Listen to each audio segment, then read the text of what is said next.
Nas pequenas reflexões de hoje, refletiremos sobre um fato que aconteceu nos anos 40, mais precisamente durante a Segunda Guerra Mundial, que deu origem à obra de Maria, mais conhecida como Movimento dos Focolares. É um movimento eclesiástico católico, mas com um cunho ecumênico. Dele faz parte muitas pessoas de outras denominações cristãs, pessoas de religiões não cristãs, inclusive de pessoas que se dizem não possuir um referencial religioso, mas que desejam viver por um mundo melhor. Dessa pequena reflexão, iremos falar de uma jovem chamada Kera Lubitsch que, no seu desbrochar da sua juventude, se consagra a Deus.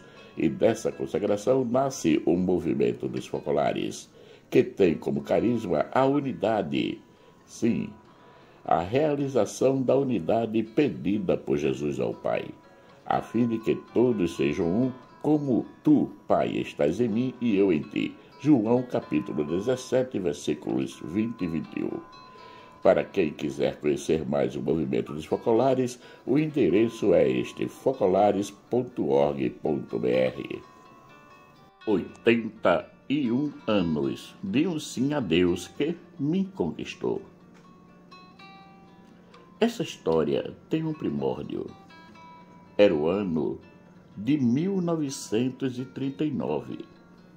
Kiara, com 19 anos, queria entrar em uma universidade.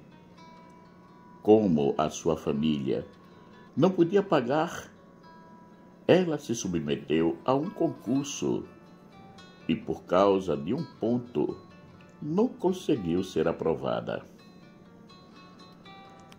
Ela lembra que, enquanto chorava, muito triste por não ter conseguido ingressar na universidade, uma voz lhe dizia: serei eu o teu mestre.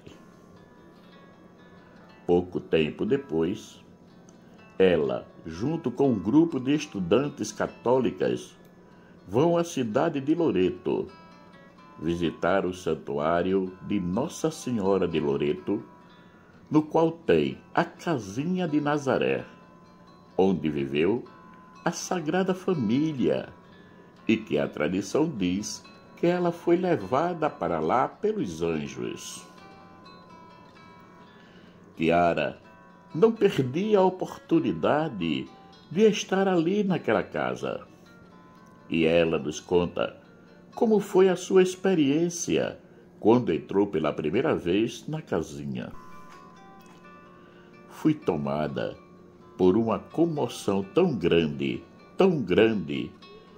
que parecia-me estar esmagada pela realidade divina que contemplava. Porque dentro de mim era tão viva a ideia de que Jesus havia caminhado por ali, que aquelas paredes haviam ecoado a voz de Maria e os seus cantos. José, a Anunciação, o anjo. Essa sensação era tão viva que eu não conseguia senão chorar. No último dia de visita a Loreto, Kiara entra no santuário e se coloca lá no fundo. Enquanto rezava, escuta em seu coração a voz de Deus que lhe diz: uma multidão de virgens a seguirá. Ela não entendeu muita coisa, mas todos nós sabemos que essa mensagem tinha um sentido próprio. Era o anúncio do nascimento dos Focolares. Chega o ano de 1943, período da Segunda Guerra Mundial. A sua cidade, Trento, estava sendo bombardeada. E ela, com 23 anos, toma uma decisão na sua vida. Iria consagrar-se a Deus. caminhando embaixo de uma grande tempestade, com muito vento, vai ao encontro de Cristo, para se consagrar a Ele por toda a vida. Quando ela está se aproximando da igreja, os ventos começam a dificultar sua caminhada, mas ela vê de longe os portões da igreja se abrindo e nessa ação vê um sinal de positivo para aquela decisão que tinha tomado. Antes dela se consagrar a Deus, o sacerdote que presidia aquele momento, fazendo o papel do advogado do diabo, lhe diz: o seu irmão irá se casar. As suas duas irmãs também, e você ficará sozinha.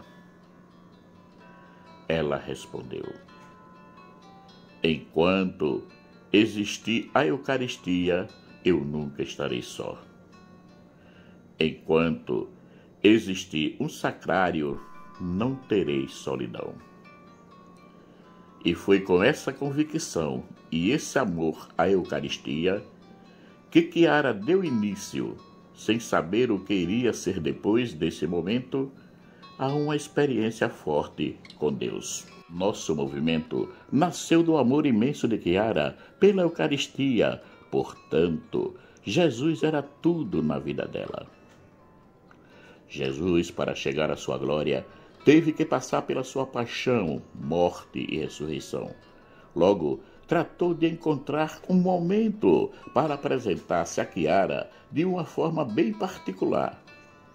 Isso se deu 17 dias depois da consagração dela a ele.